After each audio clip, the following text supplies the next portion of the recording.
doktor kata ada cyst. Tapi itu scan ultrasound biasalah untuk orang pregnant tu. Oh.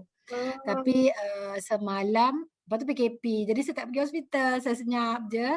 Lepas tu yang start Ramadan tu saya sakit teruk. Lambat jugalah sebab saya takut sebenarnya nak pergi hospital. Saya malas nak tahu. Saya tak nak tahu kalau saya sakit pun. Jenis yang tak mau tahu. Tapi lalas reda je, saya pergi juga ke PJ tu, pergi check. Tak ada apa-apa pun, cyst pun tak ada. Cuma itulah tengok ada batu dalam gallbladder kan. Sebenarnya memang saya concern sebab husband lah. Husband dia, ayah dia ada kencing manis. Jadinya saya rasa sedikit sebanyak dia ada kesan dekat dia. Nampaklah kalau saya kontrol makan, ikut yang Dr. Ju dengan tim ajar, saya memang gantikan gula sepenuhnya saya dah tak pakai. Saya memang pakai stevia.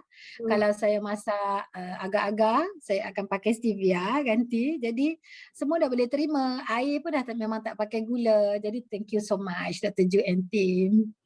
Saya kenal sweetener semua daripada grup ni sebenarnya. Daripada situ saya mula cari sweetener ganti gula. Jadi thank you so much Dr. Ju and team. Saya kenal sweetener semua daripada grup ni sebenarnya. Daripada situ saya mula cari sweetener ganti gula.